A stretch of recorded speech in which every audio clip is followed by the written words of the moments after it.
ਆ ਆਪਣੇ ਸਟੈਂਡ ਤੇ ਮਨਪ੍ਰੀਤ ਅਯਾਲੀ ਕਾਇਮ ਨੇ। ਫੇਸਬੁੱਕ ਤੇ ਲਾਈਵ ਹੋ ਕੇ ਆਪਣਾ ਸਟੈਂਡ ਸਪਸ਼ਟ ਕੀਤਾ। ਮਨਪ੍ਰੀਤ ਅਯਾਲੀ ਨੇ ਕਿਹਾ ਕਿ ਮੈਂ ਅੱਜ ਵੀ ਆਪਣੇ ਸਟੈਂਡ ਤੇ ਕਾਇਮ ਹਾਂ। ਮੈਂ ਸੁਖਬੀਰ ਸਿੰਘ ਬਾਦਲ ਨਾਲ ਵੀ ਮੁਲਾਕਾਤ ਕੀਤੀ ਹੈ। ਝੁੰਦਾ ਕਮੇਟੀ ਦੀ ਰਿਪੋਰਟ ਲਾਗੂ ਕਰਨ ਦਾ ਸੁਝਾਅ ਦਿੱਤਾ ਹੈ। ਉਹਨਾਂ ਨੇ ਕਿਹਾ ਕਿ ਮੇਰਾ ਮਕਸਦ ਅਕਾਲੀ ਦਲ ਨੂੰ ਮਜ਼ਬੂਤ ਕਰਨਾ ਹੈ।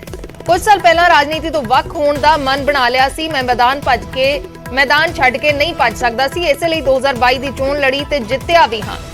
ਤਾਂ ਅਯਾਲੀ ਨੇ अपना स्टैंड स्पष्ट किया है। क्या है कि मैं अज भी अपने स्टैंड ते कायम हाँ। पिछले दिनी राष्ट्रपति चोणां दे विच उन्होंने मुखालफत की सी अपनी पार्टी दे फैसले तो बाहर जाके बायकॉट कर दिता सी चोणां दा। उन्होंने सवाल पूछे सी अपनी पार्टी नूं, लीडरशिप ते सवाल चुके सी। झुंदा कमेटी की रिपोर्ट नूं लैके उन्होंने सवाल कीते सी ते हुण फिर उन्होंने फेसबुक ते लाइव होकर अपना स्टैंड स्पष्ट किया है।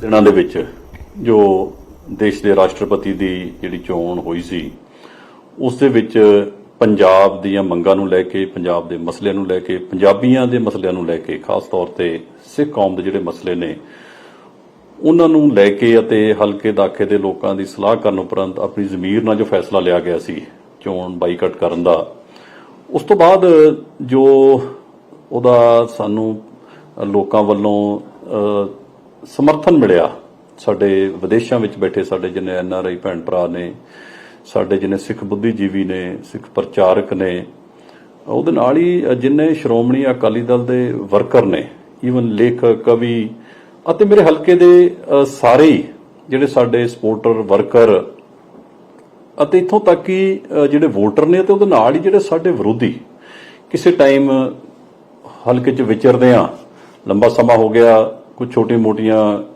गुस्से हो जाते ने, किते साडे तो गलती हो जाती है, किसी दूसरे तो हो जाती है, कोई पिंड दी चोण दा मुद्दा हुंदा जां छोटे मोटे मुद्दिआं नूं लैके कई बार कुछ नाराजगियां कुछ साडिआं नाल जिहड़े साडे बड़े नेड़े रहे ते अज किते ओह साडे नाल नहीं हैगे, उन्हां दे भी सानूं कईआं ने स्टेटमेंटां दित्तिआं ने अते कईआं ने फोन करके इस फैसले दा स्वागत भी कीता ते आउण वाले समय च सारे गिले शिकवे भुला के साथ देण दा भी जिहड़ा उन्हां ने सानू विश्वास जताया। इसलिए मैं उन्हां सारिआं दा ही सारिआं दा धन्नवाद करदा अते मैं इस गल दी कई बार सातों काम करदिआं तो कई बार किसी दा कोई मन दुखाया गया होवे, कोई किसी ते गलत कोई फैसला लिया गया होवे, उस गल दी मैं माफ़ी भी चाहुंदा क्योंकि राजनीति च काफ़ी समय तो हाँ श्रोमणी अकाली दल च काम करदे आ ते एक एजेंडा तां पहले दिन तो ही निष्काम सीगा कि राजनीति दे विच लोकां दे भले लई आए सीगे,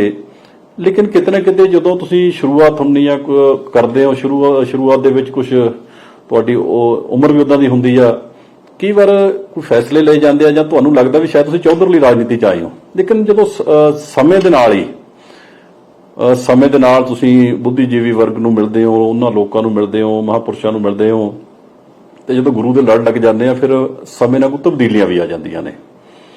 सो अज मैं समझदा कि अज सोच वड्डी तब्दीली आई हुई आ कि हुण 3 वार जे MLA बन गए ते जे 3 वार बन के भी असीं उस तरह के काम ठीक है पिछले टाइम दे विच भी बड़े डिवेलपमेंट के काम कीते, परमात्मा ने इहो जिहे काम करवाए ते जिहड़े शायद किसी होर हलके च ना होए होण। सो पिछले समय च एक कमेटी बनाई गई झुंदा साहब की अगवाई दे विच, 100 हलकिआं दे विच कमेटी गई, जो सानूं वर्करां ने फीडबैक दिता ਉਹ बहुत गल्लां उहदे च दर्ज कीतियां गईयां, रिपोर्ट दे विच कुछ रहिंदियां भी होणगीਆਂ, नहीं भी कीतियां गईयां, लेकिन मैं जाके प्रधान जी नाल उहदे बारे गल कीती, उन्हां नूं सुझाव दित्ते कि इस ढंग दे नाल वर्करां दी आवाज़ आ ते आपां इस ढंग नाल फैसले लईए ते पार्टी मजबूत होवे।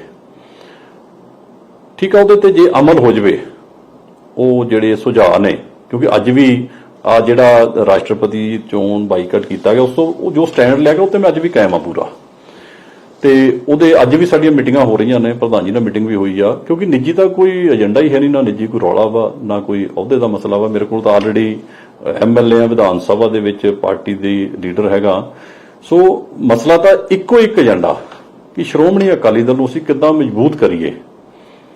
ਇਹ ਪਾਰਟੀ ਕਿਉਂਕਿ ਖੇਤਰੀ ਪਾਰਟੀ ਆ, ਪੰਜਾਬ ਦੇ ਹੱਕਾਂ ਲਈ ਇਹ ਪਾਰਟੀ ਬਹੁਤ ਵਧੀਆ ਢੰਗ ਨਾਲ ਲੜ ਸਕਦੀ ਆ। ਦੂਜੀਆਂ ਪਾਰਟੀਆਂ ਦੇ ਇੰਟਰਸਟ ਨੇ ਜਿਹੜੇ ਉਹਨਾਂ ਦੇ ਦੂਜੇ ਸੂਬਿਆਂ ਪ੍ਰਤੀ ਵੀ ਨੇ, ਉਹ ਦਿੱਲੀ ਤੋਂ ਪਾਰਟੀਆਂ ਚੱਲਦੀਆਂ ਨੇ, ਲੇਕਿਨ ਇਹ ਪਾਰਟੀ ਆ ਜਿਹੜੀ ਇਹ ਪੰਜਾਬ ਤੋਂ ਚੱਲਣ ਵਾਲੀ ਪਾਰਟੀ ਆ। ਸੋ ਇਸ ਲਈ ਕਿਵੇਂ ਨਾ ਕਿਵੇਂ कई बार बड़ियां अफवाह होंदियां भी शायद पता नहीं मैं किसी होर पार्टी जाना चाहुंदा जां मैनूं कोई लालच आ। सो बड़ी परमात्मा की मेहर आ। सो एजेंडा सिर्फ साफ हैगा कि इस पार्टी की मजबूती, निष्काम लोगों की जिहड़ी सेवा हैगी वो करनी आ अते हर एक दा बिना किसी भेदभाव तो, चाहे किसी ने पिछले समय साडा साथ दिता चाहे नहीं दिता, ये नहीं कि वोटां जिन्होंने पाईयां। सो हर एक नूं इंसाफ देना साडी जिम्मेवारी आ। सो पूरी निष्काम होकर आने वाले समय च काम करांगे। परमात्मा मेहर करे, तकड़े होकर असीं आने वाले समय दे विच समाज सेवा दे विच, लोकां दे भले दे विच ते श्रोमणी अकाली दल दी मजबूती दे लई जिन्ना भी हो सकदा वध चढ़ के असीं इह काम करिए। सो सारिआं दा धन्नवाद, तुसीं बड़ा सहयोग दिता, मीडिया ने बड़ा सहयोग दिता। सो किसी दे नाल भी कोई जाति विरोध नहीं, किसी दा कोई रौला नहीं, किसी दा माड़ा करना कि सोचना भी मैं समझदा कि बड़ी दूर की गल है, सोचिया भी नहीं जा सकता। सो इसलिए एक नवीं शुरुआत राजनीति दे विच आपां एक पॉजिटिव सोच लैके चलीए, क्योंकि राजनीति सारिਆਂ ਦਾ ही एजेंडा तकरीबन भला हुंदा, लोकां दा भला, समाज दा भला, पंजाब दा भला। सो ਇਹਦੇ ਵਿੱਚ ਆਪਾਂ ਜਿਹੜੀਆਂ ਪਿਛਲੇ ਸਮੇਂ 'ਚ ਨਿੱਜੀ ਤੌਰ ਤੇ ਬੜੀਆਂ ਦੂਸ਼ਣਬਾਜ਼ੀਆਂ ਹੋਈਆਂ ਨੇ ਉਹਨਾਂ ਤੋਂ ਉੱਪਰ ਉੱਠ ਕੇ ਅਸੀਂ ਪੰਜਾਬ ਦੇ ਭਲੇ ਦੀ ਗੱਲ ਜੇ ਕੋਈ ਵੀ ਕਰਦਾ, ਸਾਡਾ ਵਿਰੋਧੀ ਵੀ ਕਰਦਾ, ਕੋਈ ਚੰਗੀ ਗੱਲ ਕਰਦਾ, ਉਹਦੇ 'ਚ ਅਸੀਂ ਉਹਨਾਂ ਦਾ ਸਾਥ ਦਈਏ। ਕੋਈ ਸਰਕਾਰ ਚੰਗਾ ਫੈਸਲਾ ਲੈਂਦੀ ਆ ਉੱਥੇ ਉਹਨਾਂ ਦਾ ਸਮਰਥਨ ਕਰੀਏ, ਜਿੱਥੇ ਕੋਈ ਗਲਤੀ ਆ ਉਸ ਗੱਲ ਨੂੰ ਉਜਾਗਰ ਕਰੀਏ ਤਾਂ ਜੋ ਇੱਕ ਚੰਗੇ ਸਮਾਜ ਦੀ ਅਸੀਂ ਸਿਰਜਣਾ ਕਰ ਸਕੀਏ। ਤਾਂ ਮਨਪ੍ਰੀਤ ਇਆਲੀ ਆਪਣੇ ਸਟੈਂਡ ਤੇ ਕਾਇਮ ਨੇ। ਮਨਪ੍ਰੀਤ ਇਆਲੀ ਪਿਛਲੇ ਦਿਨੀ ਉਹਨਾਂ ਨੇ ਰਾਸ਼ਟਰਪਤੀ ਚੋਣਾਂ ਦਾ ਬਾਈਕਾਟ ਕੀਤਾ ਸੀ, ਆਪਣੀ ਪਾਰਟੀ ਤੇ ਲੀਡਰਸ਼ਿਪ ਦੇ ਉੱਤੇ ਸਵਾਲ ਚੁੱਕੇ ਸੀ। ਉਹਨਾਂ ਨੇ ਕਿਹਾ ਹੈ ਕਿ ਮੈਂ ਅੱਜ ਵੀ ਆਪਣੇ ਸਟੈਂਡ ਤੇ ਕਾਇਮ ਹਾਂ। ਸੁਖਬੀਰ ਸਿੰਘ ਬਾਦਲ ਨਾਲ ਵੀ ਮੁਲਾਕਾਤ ਕੀਤੀ ਹੈ। ਉਹਨਾਂ ਨੇ ਕਿਹਾ ਸੀ ਕਿ ਮੇਰਾ ਇਰਾਦਾ ਇਹੀ ਹੈ ਕਿ ਪਾਰਟੀ ਦੀ ਮਜ਼ਬੂਤੀ ਹੋਵੇ। ਕਿਹਾ ਹੈ ਕਿ ਮੈਂ ਵੱਖ ਹੋਣਾ ਚਾਹੁੰਦਾ ਸੀ ਲੇਕਿਨ ਪਾਰਟੀ ਛੱਡ ਕੇ ਨਹੀਂ ਭੱਜ ਸਕਦਾ ਸੀ, ਮੈਨੂੰ ਅਹੁਦਿਆਂ ਦਾ ਕੋਈ ਲਾਲਚ ਨਹੀਂ, ਮੈਂ ਚੋਣ ਲੜੀ, ਜਿੱਤੀ। ਆਪਣੇ ਸਟੈਂਡ ਤੇ ਅਜੇ ਵੀ ਮਨਪ੍ਰੀਤ ਇਆਲੀ ਕਾਇਮ ਨੇ।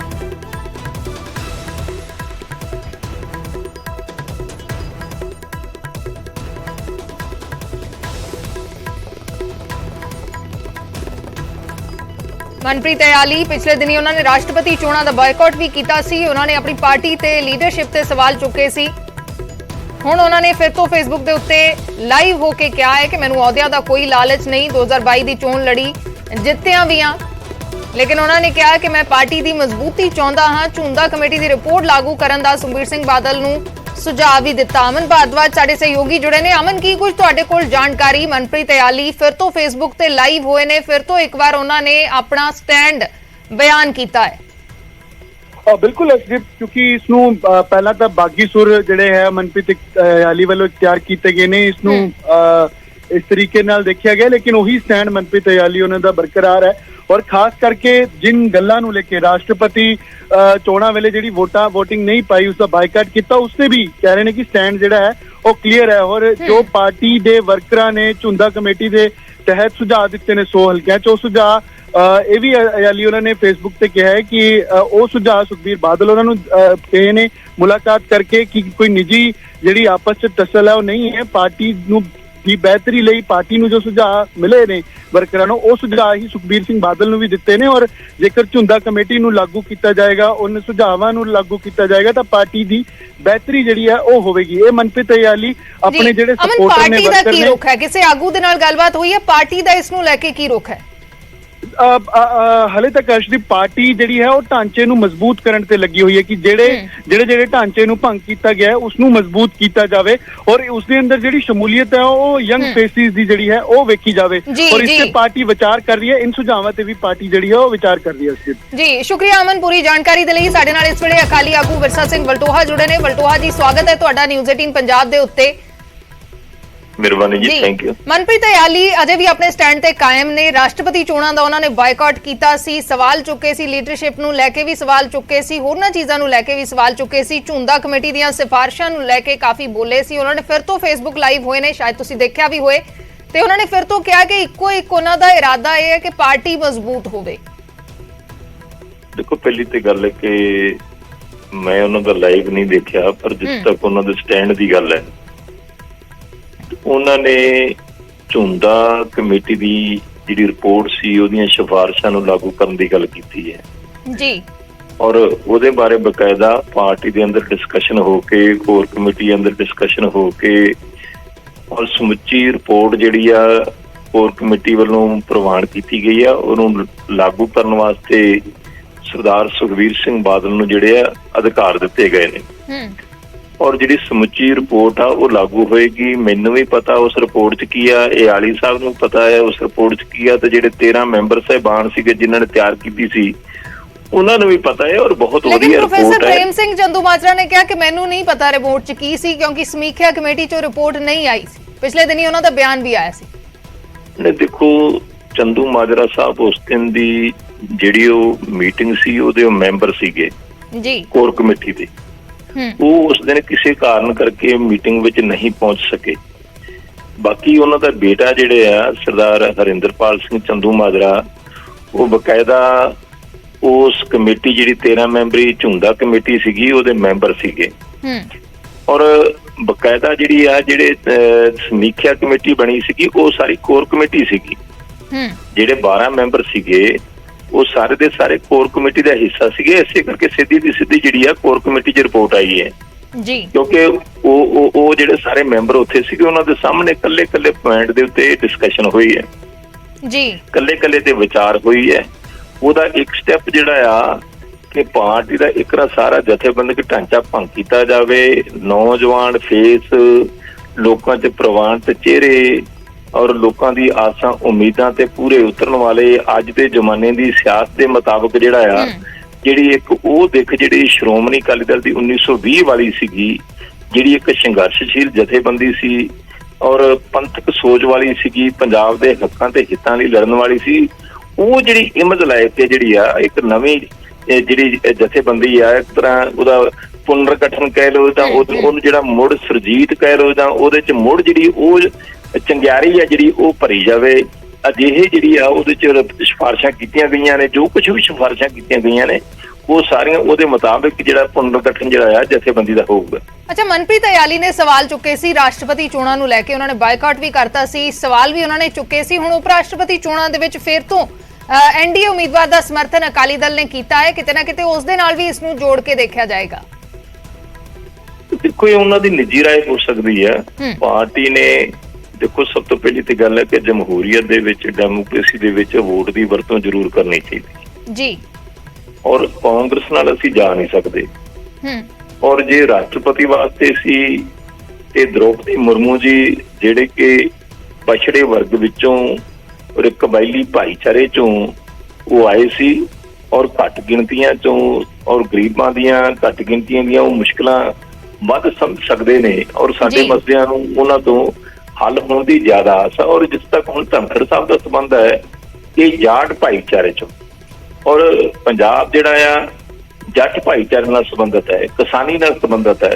ਇਸ ਕਰਕੇ ਜਿਹੜਾ ਹੈ ਉਹਨਾਂ ਗੱਲਾਂ ਨੂੰ ਮੱਦੇਨਜ਼ਰ ਰੱਖਦਿਆਂ ਹੋਇਆ ਭਾਰਤੀ ਜਨਤਾ ਪਾਰਟੀ ਦੀ ਸਪੋਰਟ ਨਹੀਂ ਕੀਤੀ ਗਈ ਸੀ। ਪਹਿਲੋਂ ਤੋਂ ਕਿਹਾ ਆ ਕਿ ਭਾਰਤੀ ਜਨਤਾ ਪਾਰਟੀ ਨਾਲ ਸਾਡੇ 100 ਵਖਰੇਵੇਂ ਨੇ, ਸਾਡੇ ਮਤਭੇਦ ਨੇ, ਸਾਨੂੰ ਸ਼ਿਕਾਇਤਾਂ ਨੇ, ਪਰ ਅਸੀਂ ਜਾਤੀ ਤੌਰ ਤੇ ਉਮੀਦਵਾਰਾਂ ਦੀ ਅਸੀਂ ਮਦਦ ਕਰ ਰਹੇ ਹਾਂ। ਔਰ ਦੇਖੋ ਸਰਦਾਰ ਸਿਮਰਜੀਤ ਸਿੰਘ ਮਾਨ ਹੋਰਾਂ ਨੇ ਵੀ ਰਾਸ਼ਟਰਪਤੀ ਦੀ ਵੋਟ ਦੇ ਵਿੱਚ ਆਪਣੇ ਵੋਟ ਦੀ ਵਰਤੋਂ ਕੀਤੀ ਔਰ ਜਿਹੜੇ ਕਹਿੰਦੇ ਸੀ ਕਿ ਮੈਂ ਦੋਨਾਂ ਉਮੀਦਵਾਰਾਂ ਨੂੰ ਯਸ਼ਵੰਤ ਸਿਨਹਾ ਜੀ ਨੂੰ ਤੇ ਦ੍ਰੋਪਦੀ ਮੁਰਮੂ ਜੀ ਨੂੰ ਚਿੱਠੀ ਲਿਖੀ ਹੈ, ਆਪਣੇ ਮਸਲੇ ਲਿਖੇ ਨੇ, ਜਿਹੜਾ ਮੈਨੂੰ ਉਹਨਾਂ ਬਾਰੇ ਵਿਸ਼ਵਾਸ ਪਾਊਗਾ, ਜਿਸ ਤੋਂ ਮੈਂ ਸੰਤੁਸ਼ਟ ਹੂੰ ਵੋਟ ਉਹਨੂੰ ਪਾਉਂ। ਪਰ ਵੋਟ ਜਿਹੜੀ ਖੀਰ ਆਪਦੀ ਬਿਨਾਂ ਚਿੱਠੀ ਆਏ ਤੋਂ ਬਿਨਾਂ ਜਵਾਬ ਆਏ ਤੋਂ ਯਸ਼ਵੰਤ ਸਿਨਹਾ ਨੂੰ ਜਿਹੜੇ ਕਾਂਗਰਸ ਦੇ ਉਮੀਦਵਾਰ ਸੀ ਉਹਨੂੰ ਪਾ ਗਏ।